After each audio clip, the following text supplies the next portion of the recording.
So this is a very brief remark that I'm going to be making on behalf of the Africa Future Leaders Institute of Global Affairs, AFLIGA. Now, what is our mission? Why are we here? Our mission is very, very simple, ladies and gentlemen. Our purpose for existence is that we intend to address the leadership crisis in Africa and create a thriving, self-reliant continent.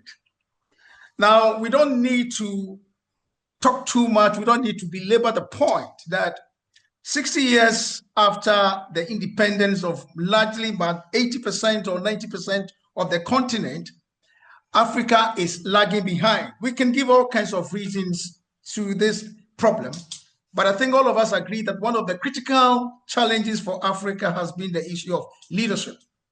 We've talked about it. A lot of academics have written about it. And so the question is, what can be done?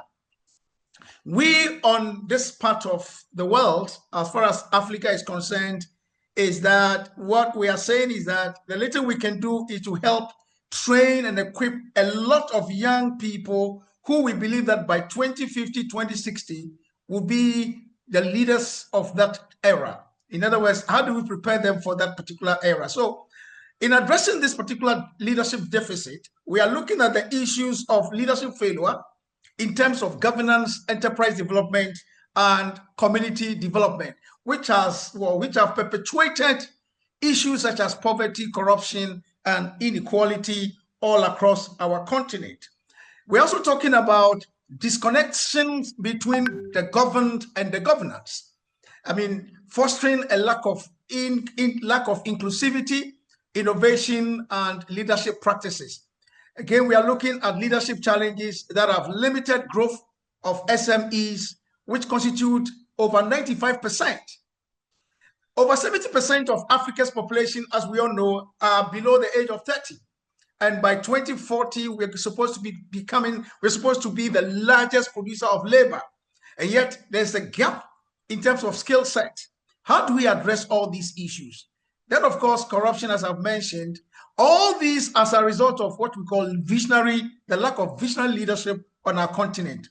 So AFLIGA, our strategic pillars are just that. Number one, we are looking at leadership development. We are looking at mentorship network. We're also looking at community impact capstone projects. And then, of course, everybody who passes through our programs, we want to put all of us in an alumni so that we can impact other people who want to be part of this program or to help address the problems of the continent. So these are the issues that concerns us as AFLIGA.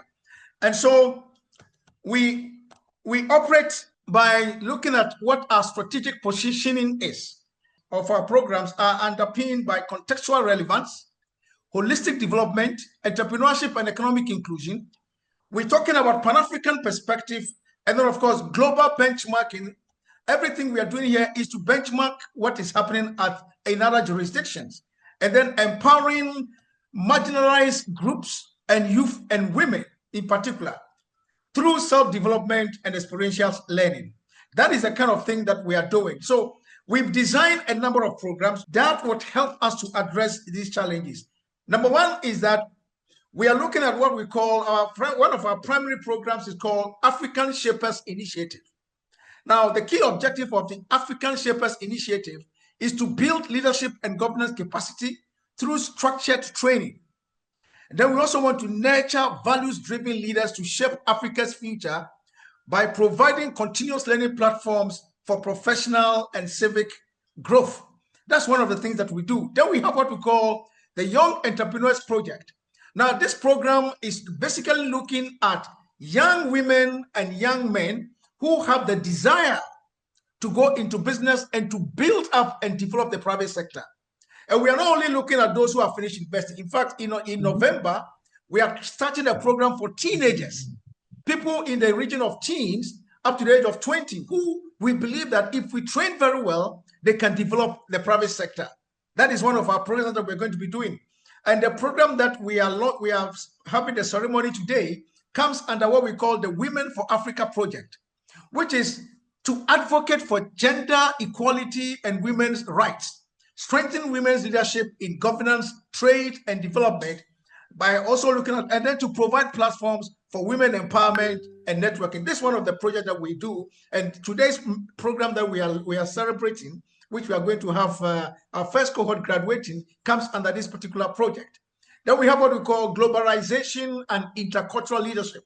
And that's another thing that we do to encourage the preservation and integration of African cultural values into modern leadership and governance practices. These are part of the program that we run at AFLIGA. Then, of course, we look at Africa's geopolitics, technology, and integration, as well as Africa's security and socio-political development. In February next year, we're going to have a major program on Africa's security and socio-political development. And when we announce it, I would encourage as many people that can join to join. So who are our target beneficiaries? Our primary beneficiaries are youth leaders aged from 16 to 25, then women and marginalized groups. Then, of course, we have our secondary beneficiaries, communities and local governments, organizations and enterprises, as well as regional and global networks. So anybody who is working in any organization that we believe and he or she believes is an African and therefore can help change the narratives of Africa, that person is our target.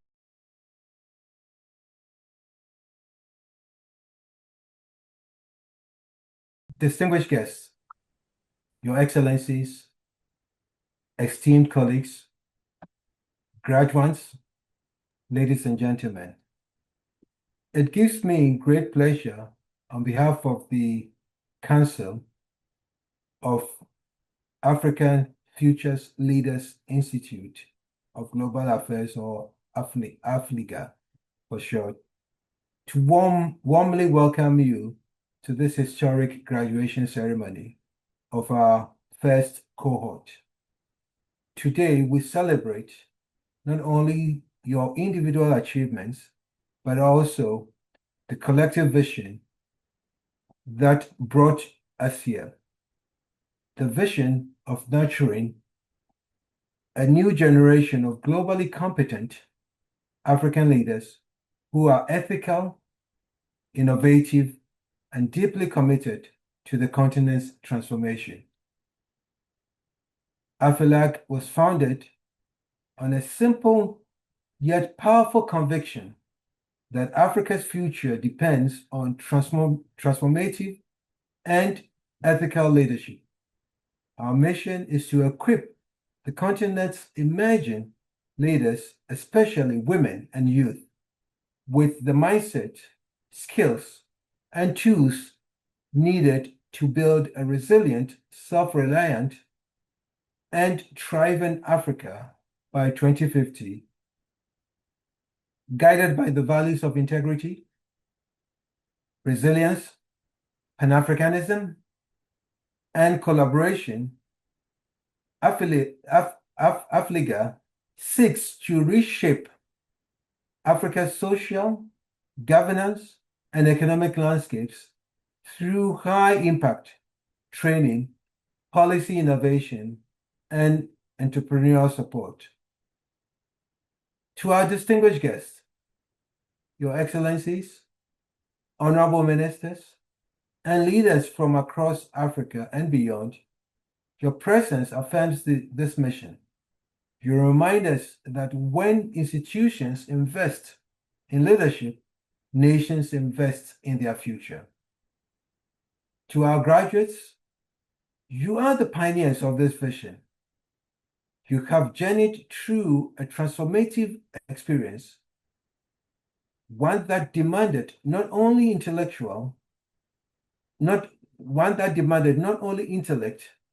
but also empathy, discipline, and courage. You have learned that leadership is not about position, but about purpose. As you step forward, you leave carrying AFLIGA's spirit, which transforms into ethical, innovative, inclusive, and resilient. Allow me for a moment to reflect briefly of why we need women leadership. The evidence is clear. Societies that empower women to lead are more prosperous, more stable, and more equitable. Women's leadership is not a luxury. It is economic and social imperative. Women make up over half of Africa's population. Their inclusion is essential not just for fairness, but for effective governance and development. Women leaders bring perspectives rooted in empathy, resilience, and collaboration, qualities that strengthen our institutions and societies. We do not need to look far for proof. Africa-inspiring women have blazed the trails. Not far from Ghana is Liberia, where we had the first female president in the name of Ellen Johnson, who steered Liberia from war towards recovery. We also have at the WTO, the World Trade Organization, Madame Ngozi Okonjo-Iweala, who is the Director General of the WTO and who is currently championing global trade reforms and handling all the issues that is related to tariffs. We have in Mozambique, Gracia Marcel, former the wife of the late president of South Africa, Mandela, who has been a relentless advocate for women and children. And on the environmental front, it was again a woman, the late Wangari Maathai, a Nobel laureate, who championed the cause of environmental rights and justice. And most recently, in Namibia, in March this year, the Namibians elected Ntembo Ndatiwa, who made history as the first female president of Namibia. And her elevation is a powerful reminder that even long-gestured dreams of gender equality in leadership are becoming a reality. We need to see more women in power, and we need to see more women as heads of states of our nation. It will make a lot of difference for us all. To our graduates, you now look to join this proud lineage of women leaders. You represent the new face of African leadership, which is grounded in ethics, committed to service, and guided by Pan-African spirit. The journey does not end here. Graduation is both a milestone and a mandate to act, to influence, and to transform. AFLIGA steps more firmly into the continental and global space. We invite you to be our ambassadors, referring to the graduates, and to extend this movement for ethical and inclusive leadership across Africa and beyond. The future of Africa will not be defined by its challenges, but by the courage of leaders like you to choose to rise above them. Once again, congratulations to our graduates. Thank you for your dedication, your energy, and your belief in the power of leadership to change the continent and the world. We have absolutely faith in you that you would go and conquer this world. And let me end by paying tribute to my good friend and brother, Emmanuel Dei-Tumi, who conceptualized this whole concept, and with his team, Nelly and others who are doing a great job in terms of championing the vision of AFLIGA. I thank you all for your attention.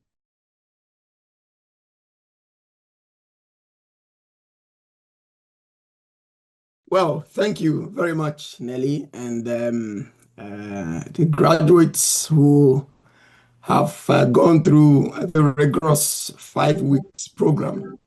I think it is fair for me to, first of all, before I introduce myself, to thank the facilitators, Dr. Wada Rajab, Deputy Vice Chancellor, University of Kampala, Ruth, who is a program officer at Global Network of Women for Peace, my very good friend, Dr. Celine Claassen, Associate Professor at René's Business School in France, and my very own self, Dr. Kweku Adams. I'm also an Associate Professor at the University of Bradford School of Management.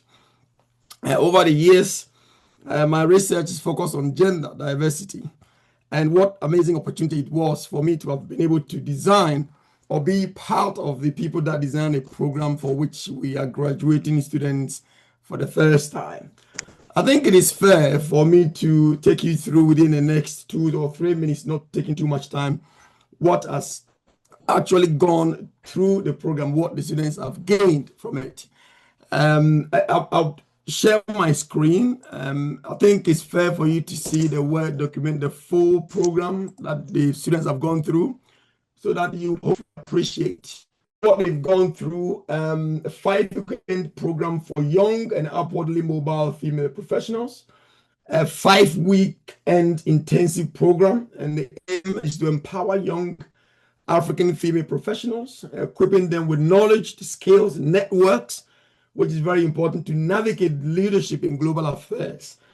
So the program actually blends theoretical affairs, insights, world issues, case studies, interactive workshops, various concepts that actually help them conceptualize where they are and what they need to do to go forward. In fact, we did a research, we gave them a research task. Everybody asked 7 female colleagues whether they prefer male as their boss or female as their boss. We asked them to use a theory, the social role theory or the upper echelons theory, to conceptualize the understanding of the feedback. They got fantastic feedback we got from everybody, and I'm very sure that the reasons why some advocated for having men as their bosses were brought up some really interesting lessons that all of us would learn from. So we started off with week 1, looking at some of the systemic barriers that faces women in Africa, some of the issues in terms of gender dynamics. And Dr. Rajab did an excellent job within the very first week. She used theoretical frameworks, concepts, teaching cases, as well as cases that she used, focusing on regional representation, not just based on one particular country. And then we move on to week 2, myself, I did, which is Africa's position in global politics and economic development. And what you notice is that every week we have got one main person in the session as well as somebody else supporting. And then we look at themes, the theoretical framing of that particular topic, the outcomes, the teaching approach, the cases, the core cases that we use, as well as, again, regional issues, address regional integration issues. Week 3, we looked at women, technology, and the future of global leadership. And that was, again, led by Dr. Rajab and myself. Look at digital transformation. I think all of us gathered here will agree that digital transformation is extremely crucial if our African women will be able or can be able to contribute to global issues. Again, that was about serious conceptual and theoretical frameworks, which you use. At week 4, we look at diplomacy, security, international relations for female leaders. And that was led by Ruth. Ruth did a fantastic job, absolutely amazing job. Ruth is based in Cameroon. She's very, very experienced in what she does. She used, once again, theoretical frameworks and cases of the knowledge that the students gained. And lastly, week 5, which is diversity, equity, and inclusion. And for yesterday and today, we learned about intersectionality. So if you're here and you haven't heard of intersectionality before, I challenge you to go and look up on that. So that is what we did. And what we did was, first of all, looking at the cream of participants, or the cream of people who registered to join the program. We looked at their profile, what they do before we develop the content. And as you would imagine, every week's content were changed based on the feedback that we got. So basically what I'm trying to say in a nutshell is that this is what AFLIGA does. This is what we've been doing. And we have developed programs for various facets of people's endeavors, different aspects of life. So if you want us to develop a program or a training program for you, whether it's a professional training or for government officers or for a company that is starting afresh, for even contribute to government policy, we have got the skills, the expertise, the knowledge, and the cream of people around the world that will be able to contribute to listening to the particular issues you face, and for us to develop a bespoke training program for your particular context and for that particular challenge or the issues that you face. So I'd like to, before I end, I'd like to thank the participants, the graduates, the colleagues who delivered this training program, and everyone's participation. And thank you so much for joining this graduation. Thank you so much.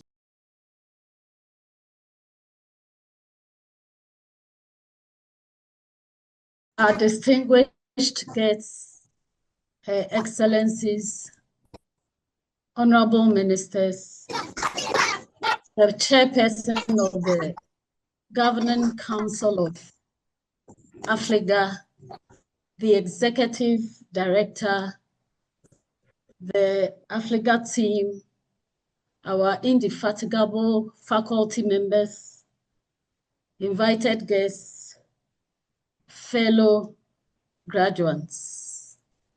Good evening to us all. We thank God so much for a day like this. Before we start with our remarks, we would really want to appreciate the good work that has gone into this awesome course. But thank you so much, our honorable facilitators. It's amazing what we went through. On this note, on behalf of the first cohort, would want to come up with a few remarks. First, by talking about what we learned during the program and some key points that would help all of us. The African Women in Global Leadership Program has been nothing short of transformative journey that has opened our eyes, stretched our minds, and ignited our purpose. It was not just a program with lectures and discussions, but a deep soul-shaping experience that redefined how we see leadership, womanhood, and Africa's place in the global community. We learned that although African women have made remarkable progress, cultural, structural, and institutional barriers still persist, from ingrained stereotypes to unequal access to opportunities, from patriarchal systems to underrepresentation in leadership.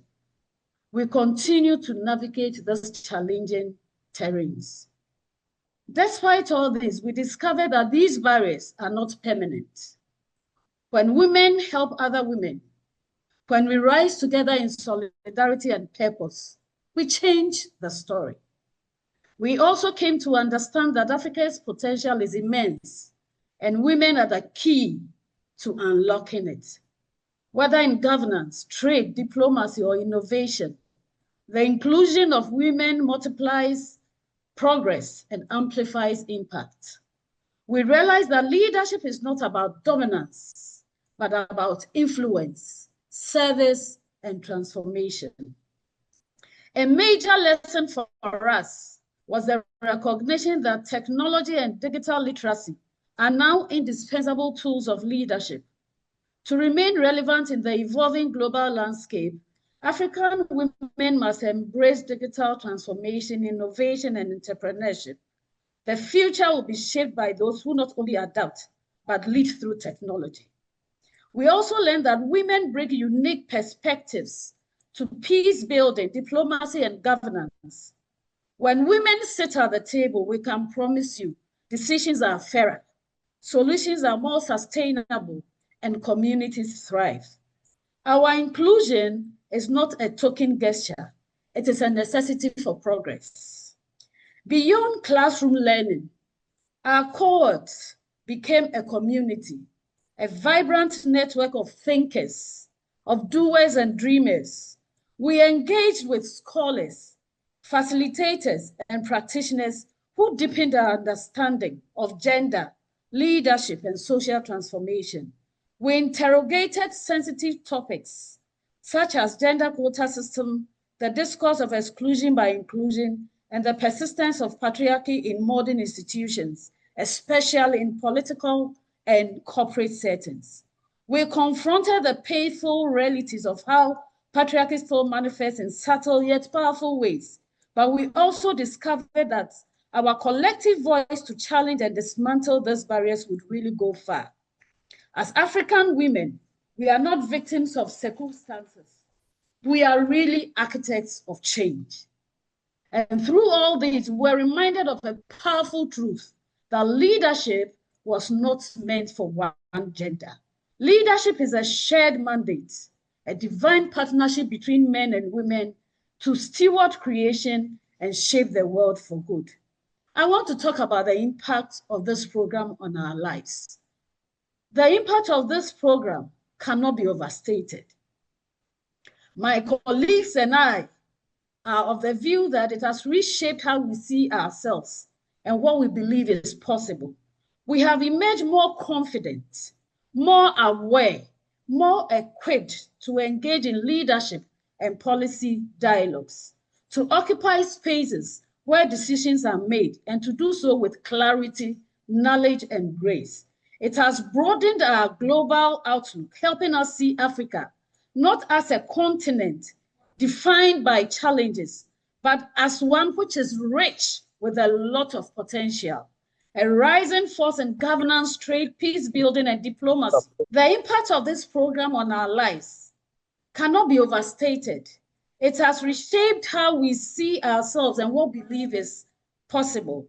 We have emerged more confident, more aware, and more equipped to engage in leadership and policy dialogues, to occupy spaces where decisions are made, and to do so with clarity, knowledge, and grace.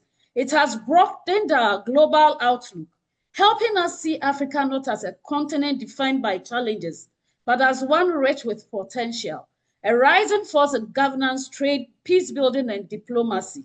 We now understand Africa's role in the world from a more informed, assertive perspective.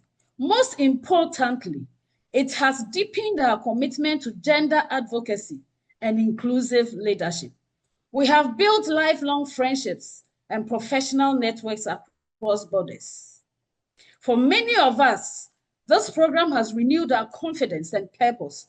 We now see leadership not as a title, but as a tool for impact, a call to influence, to serve, and to have the courage to lead with empathy, to challenge injustice, and to use our voices where silence once reigned. As we return to our various institutions, communities, and countries, we are determined to translate the lessons of AFLIGA into tangible action. We will advocate for women's representation in decision-making, not as a favor, but as a necessity for sustainable progress. We will challenge systems and cultures that limit women's potential, and we will stand as mentors for young women and girls who are daring to dream. We plan to work with women's groups, youth organizations, and institutions to build confidence and leadership capacity among girls, ensuring they see leadership as both possible and attainable. As a cohort, we will continue to engage in policy dialogues that promote Africa's global relevance, advocate for inclusive governance, and support peace-building initiatives that prioritize women's inclusion. We will use research, advocacy, and partnership to dismantle patriarchal norms and promote gender equality across all sectors. We also intend to contribute to academic research that challenges misconceptions about women in leadership and highlight African women's success stories. Through research and storytelling, we will shift narratives and inspire policy reform. Despite all these, we have something to tell AFLIGA. However, we humbly appeal to AFLIGA's leadership to consider these three key areas of support. One, a deliberate mentorship training initiative so women are equipped to mentor other women professionally and effectively. 2, a dedicated funding scheme to champion women-led initiatives and sustain projects that emerge from this network. 3, platforms that bring women together regularly to foster collaboration, idea sharing, and joint advocacy across borders. Above all, we will remain change agents, transforming our workplaces, communities, and institutions with the lessons that we have gained here. And now, as we conclude this journey, we offer a call to action to every woman who dreams of leading and to every institution seeking true transformation. To our aspiring female leaders, let's take this step. Let's also help others to enroll in this program. The African Women in Global Leadership Program is not just an academic exercise. It is a life-changing experience that will expand your worldview, build your confidence, and connect you to a powerful network of women who believe in you. It will challenge you to think differently, to lead boldly, and to find your voice in places where it was once silent. It will equip you to not just sit at the table, but to shape the agenda. As we move forward, may we remember that leadership is not about power, it's about purpose. It is not about control, but about contribution. When African women lead, families flourish, communities prosper, and nations are transformed. Let us be the generation that ensures women are not just present in leadership, but that we are leading with vision, shaping the future, and rewriting the African story for generations to come. Together we rise, together we lead, together we transform. I want to end with a quote by Graça Machel. She says, and I quote, "The rise of women is not the fall of men. It is the dawn of balance, the beginning of a new humanity." On this note, we said, long live Africa, long live the African woman, long live AFLIGA, and long live all of us, Cohort 1. God bless us. Thank you so much.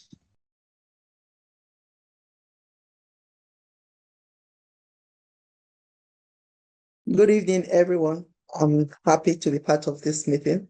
I'll briefly turn on my video just to put face to the name. Okay, please permit me to share my screen, all protocols observed.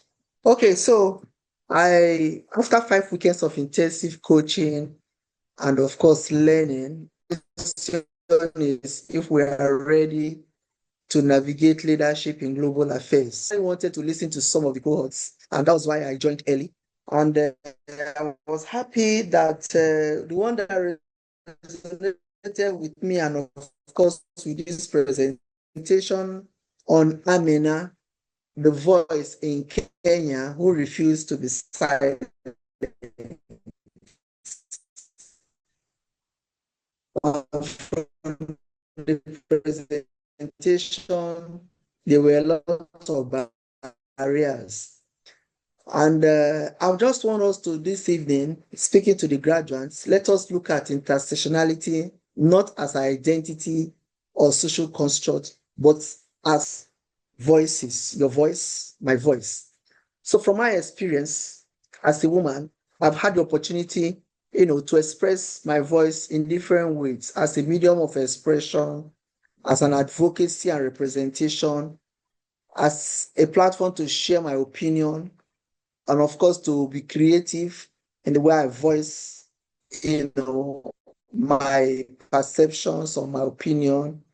And I've also been opportune to use my voice to influence or as an authority, and also to use it as a platform for negotiation, and of course for decision making. As an African woman, as a graduate of AFLIGA, that we can also use our voice. And these are all how our voice intersects, either to change what the situation, condition, or the society.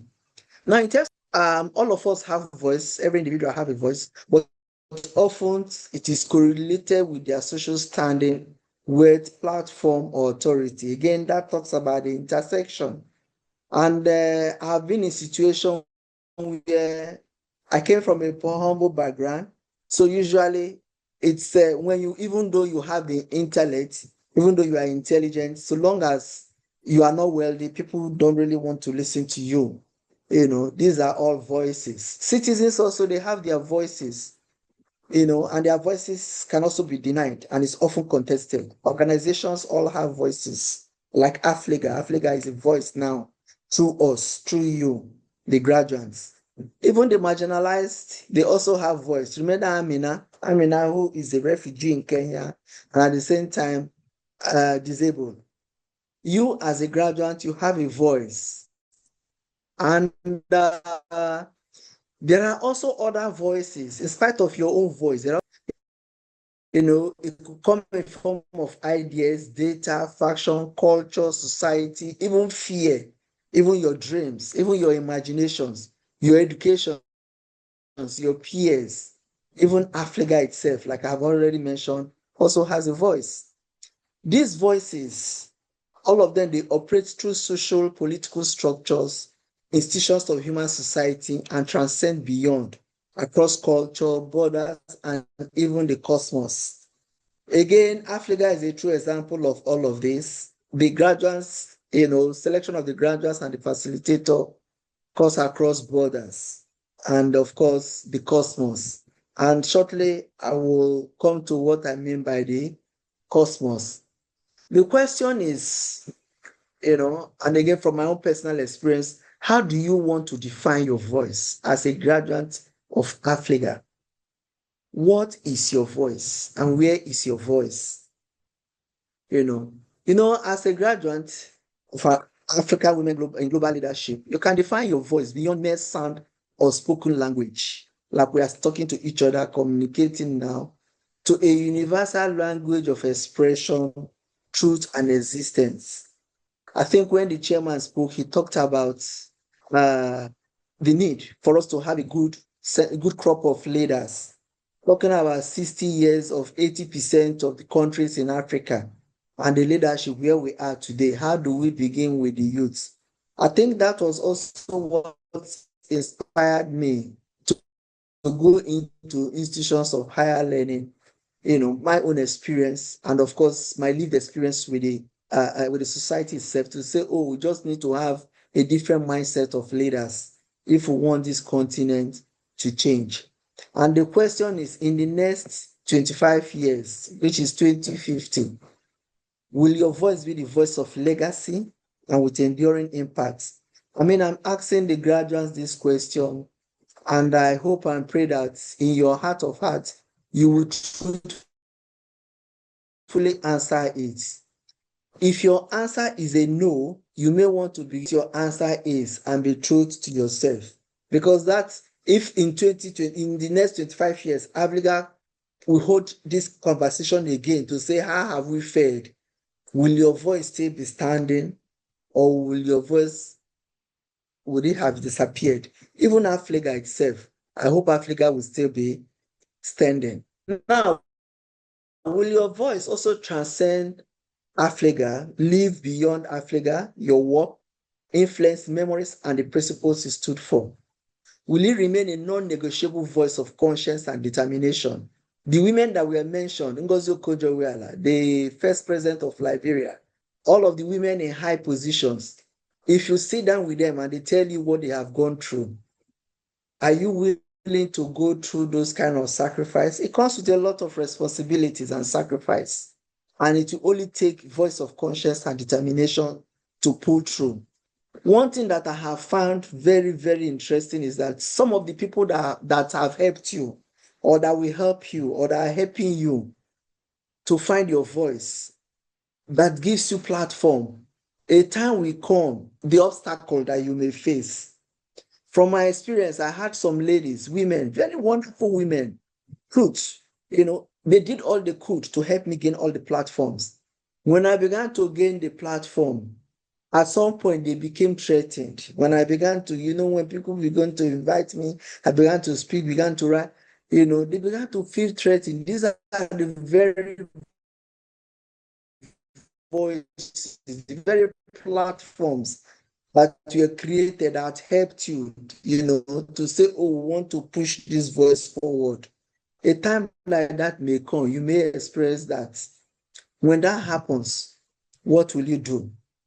When the very people who has helped you to stand begin to feel threatened, and it happens, and it could be your fellow women, it could even be AFLIGA itself. I'm sorry, I'm using AFLIGA, but I just want us to, be truthful to ourselves.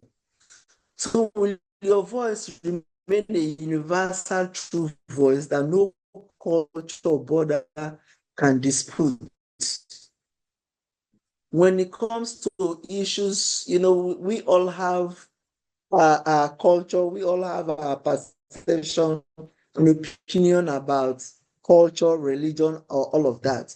When the push comes to shove, when it starts to do with your religion, your voice be the universal true voice, humanity, beyond culture, disability, beyond state.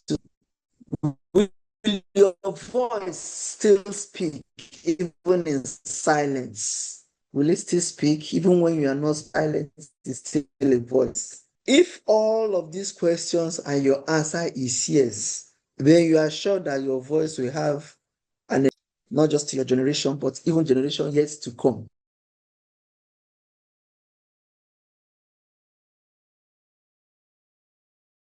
Thank you very much. I'll just go off so that video so that you can hear me better.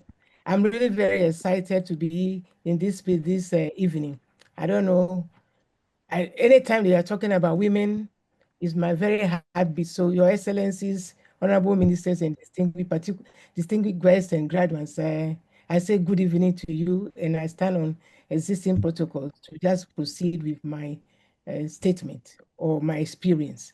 I salute Dr. Emmanuel Dei-Tumi. I've heard of him for a very long time, and the AFLIGA team for this wonderful initiative. And congratulations to you, the first cohort of this historic groundbreaking initiative. This is a great one. Tonight, I've been asked to share my personal experiences on my journey as an African woman under the topic that we've been talking about. But I was going to talk about AWLN, but you've already mentioned Nelly, so I will just skip that one. Just to say that the Ghana chapter is the 31st. Currently, we have 39 chapters, and one of our strongest pillars among the 6 pillars that we operate in is the Young Women Leadership Caucus. It's a very vibrant one, and I invite all the graduates to be part of that because we really need women like you who could. In fact, when I listened to Mrs. Tandoh, I was just saying, wow, wow, wow. Congratulations and welcome on board, because the vision of AFLIGA clearly aligns with AWLN. And in fact, Her Excellency Ellen Johnson-Sirleaf is our patron. So we want to see you joining us. And those who are interested, please let me know. But when I look at you, but I can only see you, I can just imagine you virtually because I can't see your face. I'm talking to the graduates now. I see the dreams I once carried in my heart many years ago. Dreams of learning, dreams of leading, and living a little better than I found it. But today, as I'm older, even though my walking is slower, my spirit is still strong because it has been shaped by every challenge, every triumph, every lesson of life that I have experienced. When I was your age, I don't know how many the ages of the people on this group, but I think they are younger than me by far. My world was different. No internet, no WhatsApp, no Facebook, no YouTube, no smartphone, no color television. In fact, my daughter used to call it, when I tell her, say, that is dark age. Indeed.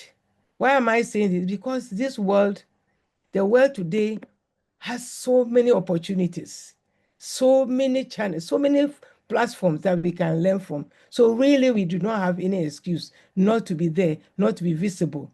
And now our faces can be anywhere. Everything that we do can be visible. So let's seize the opportunity. When I was younger, women were expected just to be seen and not to be heard. We were supposed to be quiet. We were supposed to stay behind. we are to be led by others. But I refused to be silenced, even at that time, many years, more than 7 decades ago. I refused to be silenced. I spoke when it was risky.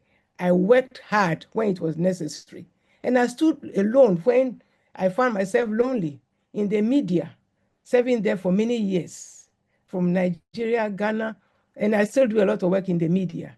But that place can be very lonely for women sometimes. You can be, some of the younger ones who come to me, they tell me this happened, I was refused this. But I said the story has not changed much. In the academia, in the gender space, even in church, the journey has not been easy. As a career woman, as a wife, as a mother, and as a woman of faith. But the fact is, I stood my ground. And today, at least I have had the opportunity to serve on several boards, nationally and globally. And my contribution has been made, and it stands as a testimony to what women can do when they remain resilient.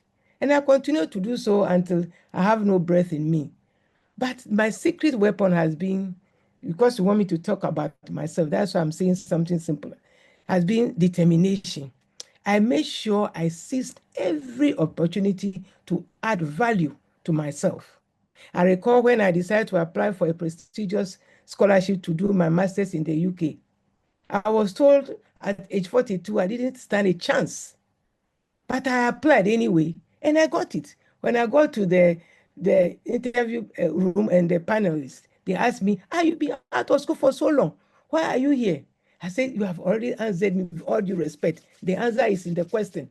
I've been out for long. That's why I've come back, so that I can be given opportunity to add value to what I already have. And I got the scholarship. I went back later, 5 years on, to do my MPhil. And then, for me, the turning point was when I turned 55 and moving 56. I said, I haven't done something. Unfinished business, my PhD. When I applied, nobody gave me a dog's chance. Who in his right mind will apply to do a PhD at age 55?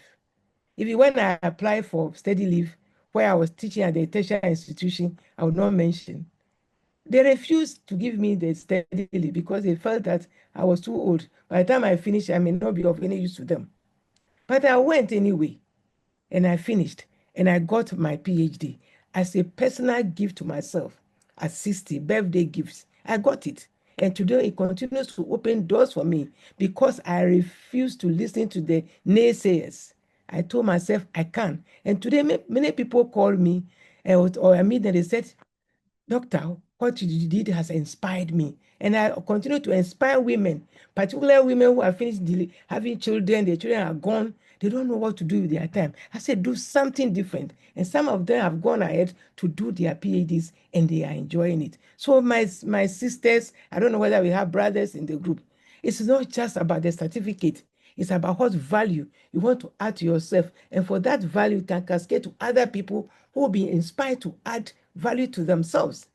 I believe in every step that I took because I believe that every step I took opened doors for those who came after me. They look at me as a reference, but I'm not the best. Those who I mentored and those who are continuing to mentor, they look out to me, they said, if Charity can do it, I can also do it. The good news today is that there are so many opportunities for young women. There are many doors that have been opened. So much focus, because I'm in the space of AWLN and other global these things, I see the space for young people. I see the space for women. And I know that this century is the century for women. We should get out. We should get out. We should speak out. We should seek. Even the Bible says that we should seek and we will find. We should knock and the door will be open. If you don't seek, you will not find. If you not ask, you will not be given. If you don't knock, the door will not be open. It's true that some of the doors are still locked, but the keys have been provided by this course. I believe this course has provided so many keys that can open so many doors. You just have to believe that you have the keys and open the door. So as I come to the end of my presentation, let me just inspire you by saying that what we have done is just a process of becoming a global leader. It's not just a single event or whatever you've done, but it's a dramatic leap that you have to make. It is a continuous, intentional journey, a marathon of many sprints. It begins with seeking and deepening your competencies, using what we have learned, applying them. Programs like this one at AFLIGA are fundamental in equipping you with the hard skills you need, and you've got it all ahead everybody.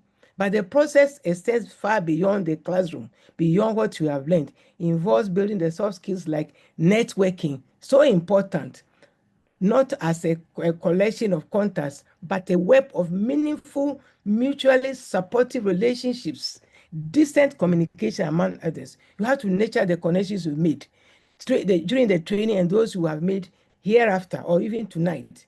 This can improve visibility. You share your ideas, you write articles, you speak up in meetings. Some people they attend several meetings, they have several scholarships. They never speak, they never share. Even in your mouth, when you don't open it, it will smell. Open your mouth, speak out, don't shrink. Your voice, as I heard earlier, the earlier speaker said, voice is so important. Your voice is valid and necessary. And more importantly, the process is built on resilience. There may be moments of self-doubt. Hearing that little voice that asks, do I really belong here? Sometimes I step into a space and I start shaking. I say, hey, looking at all these people, can I say? Then I tell myself, I can. That is why I'm here. And I speak up. There's process.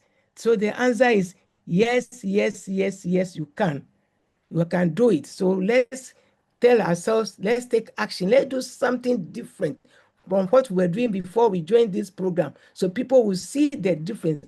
People feel the impact and know that indeed you were somewhere else. You have acquired new skills. The challenges will continue to be there. There are so many challenges. Issues about who is an African woman. You know, it's so difficult. We're all talking about gender equality, but sometimes when you cascade it down to the level of an African woman, a Ghanaian woman, a Ugandan woman, a Kenyan woman, you ask yourself, why? Because our realities are so different. The expectations from us, our gender roles, they try to push us down, but you need to rise above it, because I have been able to do that. Maybe one day I'll share my real experiences. The issues of exclusion, leadership, decision-making, 30 years after Beijing, we are still saying the same things. Gender-based violence, sexual harassment, they are still there, but you need to rise above it. The issue about cultural tax, but trying to balance your family roles with expectations of a professional, and then you are seen as, if you make a mistake, they see you as representing all women of the continent or the world. But remember, you are one first, an individual woman striving to make a difference. It doesn't matter what they say, just keep pushing on. And the worst part for me is the fear of telling yourself, I'm not ready. It can paralyze you. Tell yourself, I can, and then you can do it. So my dear graduates, you'll be provided all the toolkits you need to transform the challenges. There's so many challenges that we have. We can't even name all here because we've already gone through them in your course, but you can transform those challenges into stepping stones. Your competence will disarm your doubts. Your networks become your support system. Where the backlash comes, the criticism comes, you can lean on somebody. You can lean on a system. Your resilience will be your shield. So finally, let me tell you that carry your African identity not as a burden, but as your greatest strategic advantage.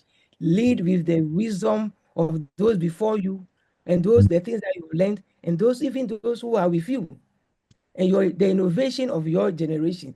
This generation is a different one. Be audacious in your ambition. When you face a challenge, see it as a process to be navigated, and never ever lose sight of the profound prospects that your leadership holds for our beloved continent. You are the leaders we are waiting for. The world is waiting for your unique brand of ethical, transformative, and compassionate leadership. Do not be afraid.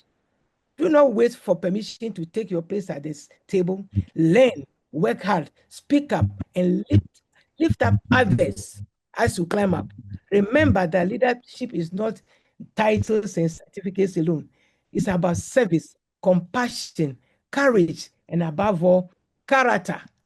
And so when the world tells you that you cannot, smile gently and say, watch me. That when I was going to do my PhD, they said I couldn't do it. I say, watch me. And I did it. Dear ones, you are the continuation of our struggle and the fulfillment of our hope. So that you have to know that you have to change the narrative. You have to, so that in the next 10 years, when we are talking about Beijing conference and how far we have come, we'll be saying that because of you, the narrative has changed. Thank you. Arise and shine because your light has come. Go forth. I cannot wait to see the change you will create. The journey has just begun. Thank you very much for the opportunity. Congratulations.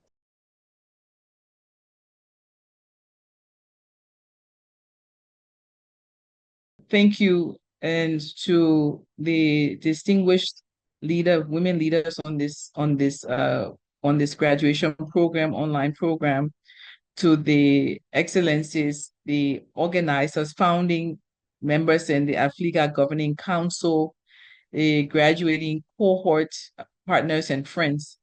It gives me great joy to join you at this remarkable moment, the graduation of the first cohort of the African Women in Global Leadership Program. Today, we celebrate not just the completion of a course, but the rise of a new generation of African women prepared to redefine leadership across our continent and the world. This program has equipped you all, from what I've understood and learned, with the tools to navigate global diplomacy in a very complex time, in a complex world, technology, governance, and advocacy. It has reminded us that leadership is not a title, it's a responsibility. Leadership demands courage, compassion, and a conviction to challenge barriers, to question systems that have excluded women for too long, and to create new pathways where others may follow.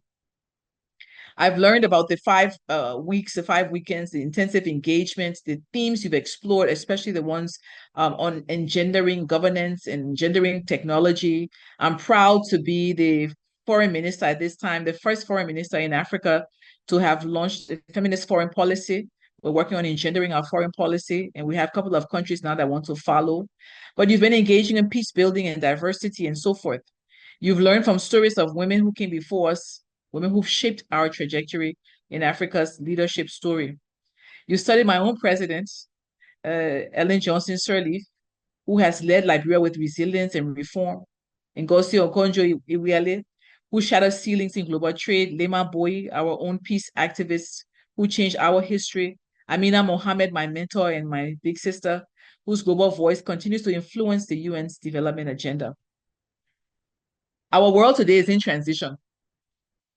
The global order is being reshaped by conflict, technology, climate change, money, migration, and inequality. The very definition of power and influence is shifting.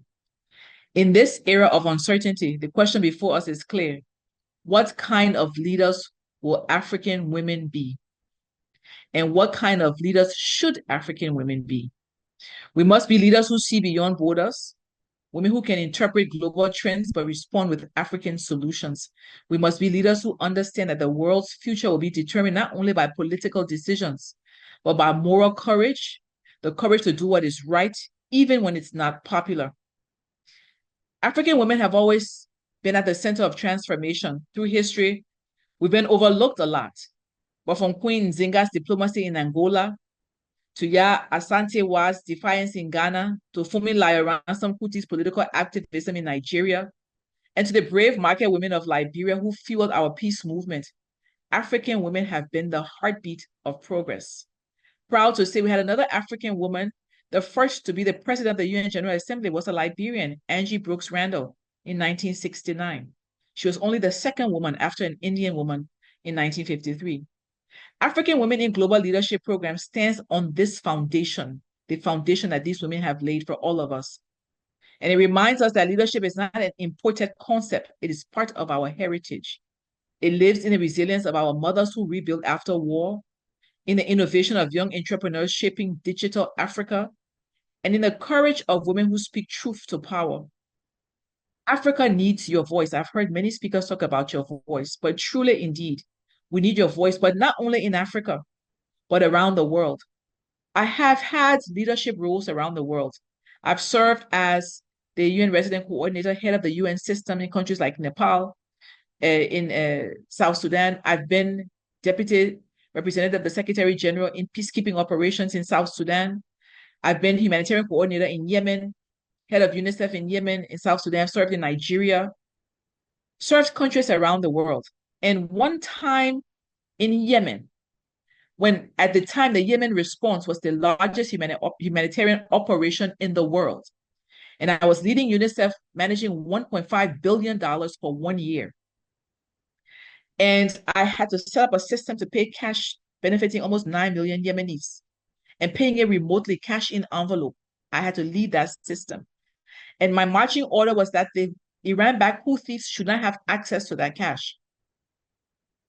And I carry out my marching orders to the best of my ability. I'm proud to say I carried out that operation hundreds of millions of dollars, and less than $20,000 was questioned in terms of our reconciliation. Imagine paying cash over 9 million people, hundreds of millions of dollars, only $19,000 we had to reconcile. And because of that effort, I was told I would not leave Yemen alive. I was told I have 5 strikes against me. I'm a woman. I'm an African woman. I'm an imperialist because I work for a UN entity. I'm a Christian. And then I'm Black. And I was told the difference between, and they recognize the difference between Black Africa and white Africa. And I was told that the efforts I was making with the cash, I should relent, I should step back because the Houthis would not allow me to continue. It was one of the most challenging times of my life. And to be told that because I was a Black African woman, Christian, and working for a UN entity, leading an operation, that I would not succeed. And not even that, I would not leave Yemen alive. And we all know what Yemen is. And at that time, I was told to back down, back off. I was told to stay out of Yemen, to remain at a remote location and work from there because my life was under threat. One of the most proud things I've ever done in my life, and if I were to leave this earth tomorrow, I would leave this earth feeling satisfied that those people got the cash. I never relented. And I took on the Iran-backed Houthis. I went to find the leader of the Houthis, Abdul Malik al-Houthi. I looked for him. There was a time in Yemen when I went from car to car, from car to car. Nobody in this world knew where I was. And I said I would find Abdul Malik al-Houthi. I didn't get to him because nobody sees him, but I got to his chief of staff. And his chief of staff told me, because you came to this extent to find us, we will listen to you. And I told them, I'm here because I want to make sure the resources that are here for the children of Yemen get to the children of Yemen. And I want to make sure that I work with you, not with you holding the cash, but us working through the systems to make sure together we can serve the children of Yemen.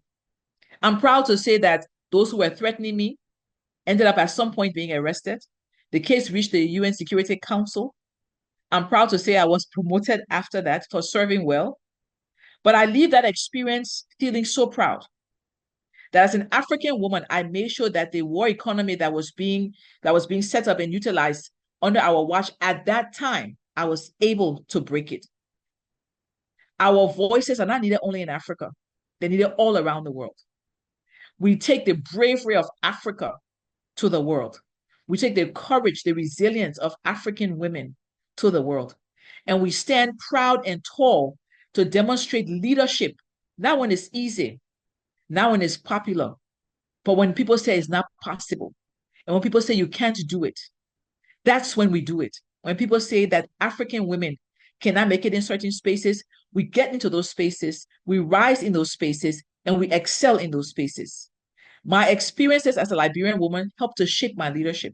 Serving in South Sudan, I once said to one of the vice presidents in South Sudan, Mama Rebecca, the wife of John Garang, I don't serve your country as an international leader, as a UN leader. I serve your country as a Liberian woman who knows the consequences of war. And I was able to organize the first ever Guatemala Women's Conference in South Sudan, bringing leaders, African leaders, former female presidents to South Sudan. This is what women do when women challenge the status quo. This is what women do. We lead with integrity, integrity being the soul of leadership. We innovate for inclusion in the 21st century. It belongs to those who innovate, who can use technology and creativity to solve real problems. We champion peace and equity. We fight for our daughters to have an opportunity that our mothers didn't have. We work, no matter if it's multinational ministry, if it's nonprofit, whatever it may be, in the church, in the community, in the boardroom, or on the cabinet table in government. We must be a voice that says that the space for African women must be occupied. And I always say, if the space isn't big enough, then make the space bigger, because African women must occupy their space to ensure that Africa is the continent that leads into the next century. We must mentor and multiply. Leadership is not complete until it produces other leaders. We must represent Africa globally. Graduates, the world is paying attention to Africa. Our population is young, our resources are vast, and our potential limitless. But this potential must be harnessed through leadership that is visionary, inclusive, and accountable. In Liberia, we have seen firsthand what women's leadership can achieve. Women brought an end to our conflict. Women are shaping diplomacy today, education, health. Women are the moral force behind nation building. I'm proud of our president, who has had many women in leadership and giving women the space to be able to lead. Let our journey reflect the same spirit that our mothers and our grandmothers' spirit reflected. Each of you represent a different country, a different profession, a different dream, but you are united by a shared purpose to lead Africa into a new era of dignity and transformation, with women at the forefront, women at the center, women at the side, women fully occupying our spaces. Whether you are a community mobilizer in Nigeria, a civic educator in South Sudan, a diplomat in Ghana, or an advocate in Cameroon, each of you must shape policy. You must empower communities, and your lives must uplift and add to a new chapter in Africa's rise. We cannot lead in isolation. Women must support women not only in words, but in action. When you see her, stand beside her. Together, we can dismantle the systemic barriers that have silenced women's ambitions for too long. And let me leave you with this vision. An Africa where women lead peace negotiations, chair corporate boards, design smart cities, and govern nations, where the issue of female presidents is not just by counting one or two and counting how many years in between, but where it will be 50% of the African nations with female presidents. An Africa where girls in rural classrooms will see leaders like themselves and believe that they can dream the impossible dream. That future is not far away, but it begins with you. You are the torchbearers of this new era. Carry that torch with pride, humility, and unwavering commitment to excellence.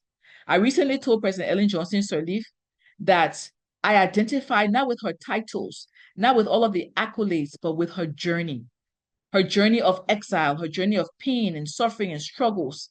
I didn't know it would be like this. It shouldn't be like this. It shouldn't be like this for our daughters. It shouldn't be like this for our granddaughters. Leadership will test you. There'll be moments when your values are challenged, when progress feels slow, when your vision seems impossible. But do not waver. Remember why you began. Remember who you represent. Remember the millions of African girls watching you, hoping that your success will open their path. And as you graduate tonight, hold on to this truth. The world does not change by accident. It changes when people, especially women, decide that enough is enough and choose to act. Carry your responsibility. Carry it well. You're no longer students. You are leaders, advocates, and agents of transformation. And on behalf of the government and people of Liberia, I extend heartfelt congratulations to all of you. May your leadership reflect the values of service, integrity, and shared humanity. God bless you all. Go forth and make Africa proud. We are proud of you. Thank you.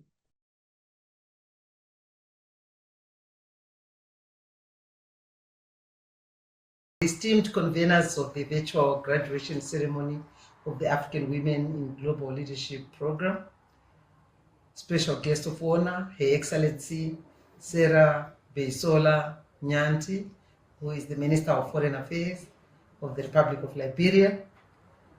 The first cohort of graduates, my sincere congratulations.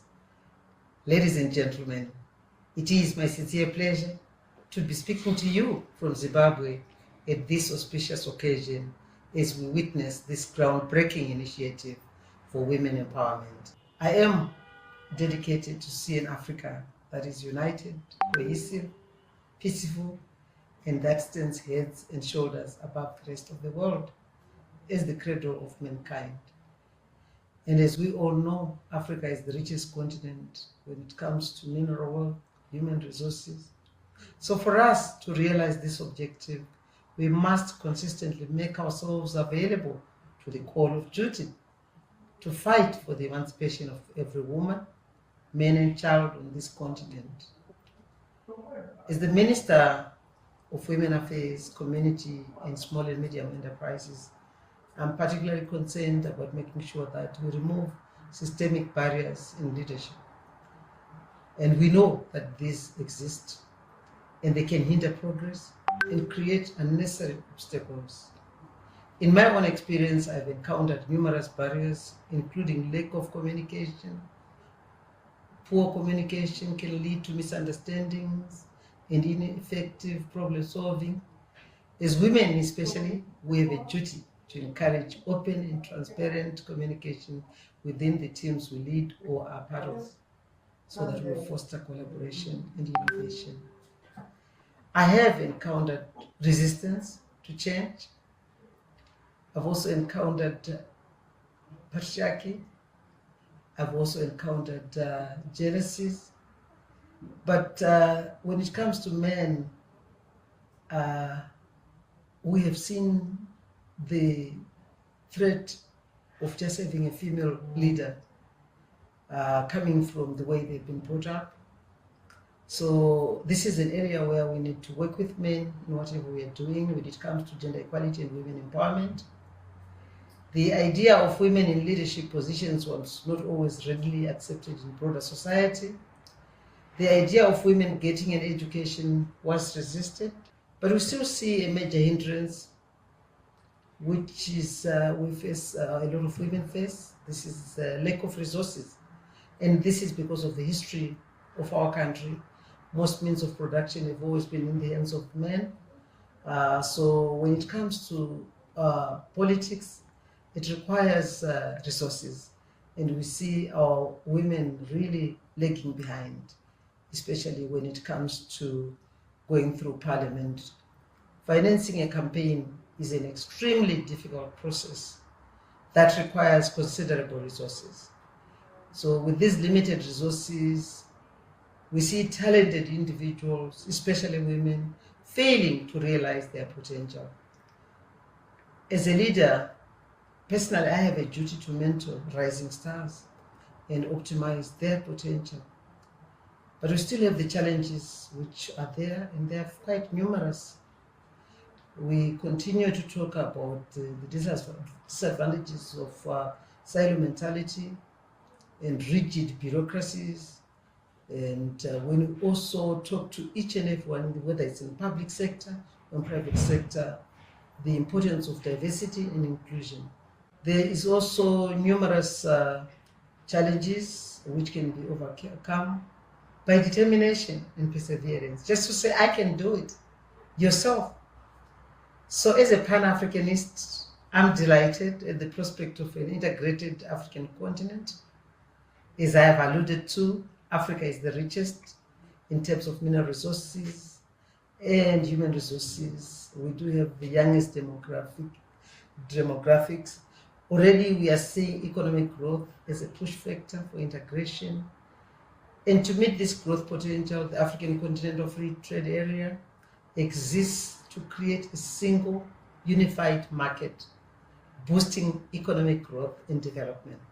But behind this enormous growth is women's economic empowerment. It is a fact that women entrepreneurs are playing a vital role in driving economic growth. We have seen a lot being done by women who constitute the biggest number of small and medium enterprises in our country in terms of innovation and job creation. And we have also seen initiatives like the Africa Women's Innovation and Entrepreneurship Forum, providing networking platforms, mentorships, and training opportunities. As I say, the small and medium enterprises development is a big responsibility, which is the ministry I lead. And this is crucial to Africa's economic development. We have seen in the whole continent more than 70% of businesses being micro, small, and medium enterprises. And these are they are playing that critical role of driving innovation, job creation, and economic growth. The African continent is also showing an insatiable appetite for digitalization, and the increasing adoption of digital technologies is bridging gaps and connecting African businesses to global markets, which will then lead to fostering economic integration. We've already seen women and SMEs playing that significant role in Africa's integration, in so doing creating jobs. Women-led businesses create more jobs for women, with 72% of women entrepreneurs reporting a female employee headcount of over 50%. Women are also facilitating access to new markets through these initiatives like the African Free Continental Free Trade Area. So we want to continue to expand our customer base and increase our revenues. So in summary, technical and digital transformation have the potential to empower women in various aspects of their lives, from economic and educational opportunities to health and social impact. By providing access to digital technologies, skills training, and online resources, we can help women overcome barriers and achieve their full potential. So digitalization is a very important thing. We should not leave out our young women as we give them digital skills. Because if we do leave those women, even those in business, we are automatically discriminating them from the global market. Because it is online where you can do e-commerce, e-marketing, and learn much more about benchmarking to see if the product which you are making can sell anywhere in the world. So as we drive towards an integrated continent, we must begin to appreciate three key concepts. That is diversity, equality, and inclusion. Diversity is the presence of different groups of individuals with unique characteristics, experiences, and perspectives within a given community or organization. Equity involves ensuring that everyone has equal access to opportunities, resources, and support, regardless of their background or identity. Then inclusion is about creating an environment where everyone feels valued, respected, and empowered to contribute their best work. Without fully adopting these three ideas, our integration will be fraught with challenges. So I'm mindful that I'm addressing a graduating cohort of trailblazers that will undoubtedly take over the baton from us, we who ask the older generation. I want to congratulate you all for this remarkable feat, and I want to wish you the very best as you navigate the complex but exciting landscape of our continent. Your contributions will be felt as you strive to make our continent realize the dream of the founding fathers who hoped to see a united, prosperous, and progressive continent that we all can be proud of. I thank you, and once more again, big congratulations.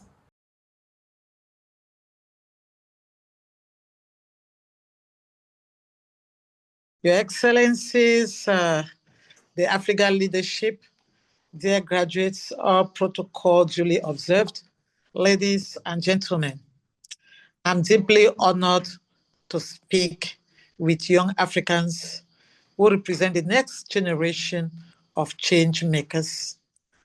Congratulations for this first cohort of change makers who are called to be movers and shakers in the present leadership dispensation. Let us remember that leadership is not about titles. It is about influence, purpose, and service. The topic, therefore, coined as African Women in Global Leadership in Contemporary Times, resonates personally with me because I've lived the locally, regionally, and globally trends. As a woman in Africa, navigating complex crises each time I step out to cause social transformation. I will therefore share from three lenses: my own experiences, the challenges, the prospects, and the processes of African women's leadership today. Let's begin with the challenges, which are the weight we carry as leaders. You have structural barriers, which stems from persistent patriarchy, limited access to financing, political exclusion, and restrictive laws, which continue to marginalize women's voices. And as a result of that, we have to put in place what we call peace tables in order to bridge the gaps. And our women from grassroots to national level found voices. They found spaces where they co-articulate the problems which they face with regards to this. And I think where we are today, they are somewhere leading, being heard, being listened to. Our pride. Women are often called to clean the mess, as we always say, but rarely invited to design the house. But today, our women have learned to design the house because they learned the hard way that not invited, they have to pick up their chairs and get into the hall where the decisions are being made. Women are often called to clean the mess, but rarely invited to design the house. But our women, we have learned, to design houses. We pick the chairs where we are not invited, we get into the room, and then we make things happen. This is what we have learned to do. Let's talk about the stereotypes and undervaluation. Women leaders are often labeled emotional or unfit to lead in crisis. Yet empathy and intuition, often feminine strengths, are the very qualities the world needs in leadership today. Women leaders are often labeled emotional or unfit to lead in crisis. Yet empathy and intuition, often feminine strengths, are the very qualities the world needs in leadership today. We carry out the first civilian action within the context of the Anglophone crisis in the two restive regions. I taking the lead and the other women coming on board for us to concert effort and make our voices heard. And yes, of course, our voices were heard, and our action became the first civilian action in the country. Let's talk about the challenges of insecurity and shrinking civic space across Africa. Peace builders and activists are threatened, silenced, or suspended. Let me allude to my own experience of organizational suspension and personal threat here. Our organization was suspended on the 6th of December on counts of money laundering and maybe sponsoring terrorism without any formal investigation. And we took all our audited documents, all sources of funding and everything, to the powers that be. But still, they had nothing to say. Investigations took place and proved that we were wrongly being accused. And nobody paid for the damages, and nobody is paying even for the damages caused, the trauma, the emotional, the psychosocial trauma, which our teams are going through. My children were kidnapped, my vehicles burned, organizational vehicles burned down, by non-state armed groups and so forth. This is what we have to endure when we talk about insecurity and shrinking civil space in a very difficult or complex environment. Let's talk about the challenge of the double burden, balancing homework and leadership expectations while proving one's legitimacy in every room. It's not an easy task. You'll be faced with issues of decision, whether you have to prioritize the home your work, and your leadership. All these you're going to experience, but you must learn to navigate through them and keep a cool head while carrying out your activities. Because we fight wars at home and at work, yet every day we continue to build peace. This should be a mantra. Let's now go to prospects. When we talk about prospect, I will talk about the new down. I will talk about the need for a growing sisterhood of change. We were able to create voice spaces for women in my country.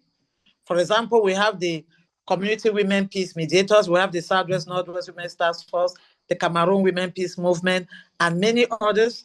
And we have the G100 women whose wing for mentoring and motivation I am chairing in the country. You have networks such as AWLN and then others which are showing a stronger solidarity, and making people to understand that this solidarity in itself is power. New other prospect, the new down today is about digital spaces and global platform. Virtual connectivity, like just now, allowing African women to lead globally without leaving their communities. Shaping policies, innovation, and advocacy online. I am in Cameroon, but speaking to you through this medium, and that's why we say the world is a global village, and we must learn to make use of this tool, just like your leaders have enabled us to make use of this tool tonight, just like your graduation is taking place, online tonight. Let's talk about education and mentorship. More women are entering academia, diplomacy, and international development. I encourage us all, you, me, and the others, to be the mentors to one another, each one lifting one. Let me talk about resilience as a global brand. African women lead with heart and endurance from grassroots. And we have been doing this because our leadership is born from survival, and that makes it unstoppable. When we talk about processes, we talk about leadership with integrity, which must be anchored on values of transparency, accountability, empathy, and purpose.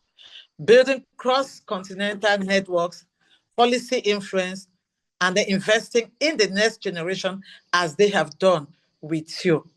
To close, I would say that, my dear graduates, our dear graduates, we are not the future of leadership, we are its present. Fantastic. Lead like never before, because it is the time, your time.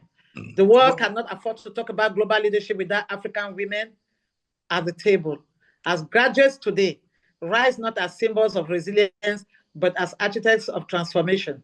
When African women lead, nations heal. That is my example, that is my experience. Thank you.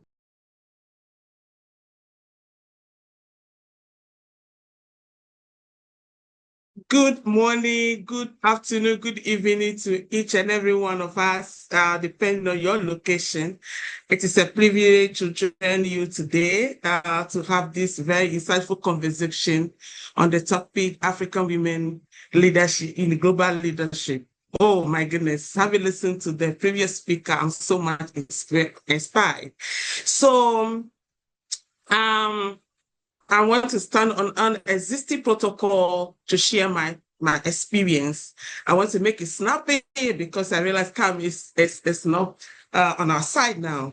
So looking at the topic that we are talking about in terms of prospects, I would like to mention that we all agree that these days we can witness a lot of African women rising to the top level, breaking barriers to occupy senior level position. We can talk about increased representation and visibility of women in leadership position in educational sector, public sector, private sector, security. In the peace and support operation, we have women living great battalion in there. In governance space, in political space, we have witnessed women leaders president, vice president. A typical example is our own Prof. Nana Opoku-Ajima, who has become an inspiration to some of us, knowing very well that if we work on ourselves, we can also get there. Recognition, diversity, inclusion, and more organization these days begin to appreciate women's contribution to organizational development. So they are giving opportunities to a lot of women to occupy leadership space and make key decisions at the table. There are network and support system and a training institution out there who are supporting women to bring out the best out of them to lead in those spaces. And a typical example is AFLIGA that we are here today, graduating a key number of women, young women out there to continue to lead in their space.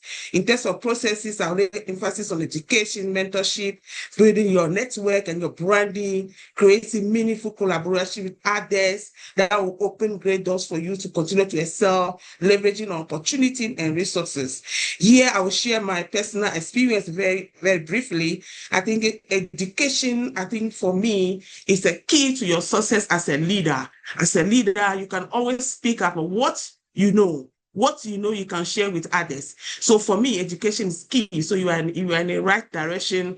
Join this AFLIGA program. For me personally, I'm not privileged like some of you to go to school very early or go to the normal school processes. So I have to join. I have to go to university at the age of 32. But then I was even having a child, I'm married already, and I'm a career woman, but I was inspired by other people ahead of me, people work around me and really, really inspired me to go to university at that age. And it's something I never regretted in my life. Not even my marriage was a barrier to me. Not even my career was a barrier to me. I left the house, I sent my daughter to school, and I continue to work. I close from work and I go to school. And on my way to school, I pass to shopping and making provision for the house. I close from school, I come home, take care of my kids. The journey has been like that. So I have my first degree. Even I give birth at the age of 2006. I have my first daughter before my education. 2 years at the university, I have my second boy. And that has never been, the pregnancy had never been a barrier for me. This is something I want to share with you, that never your marriage, never your pregnancy or something, family life should be a barrier to you as a woman to continue to excel in your career.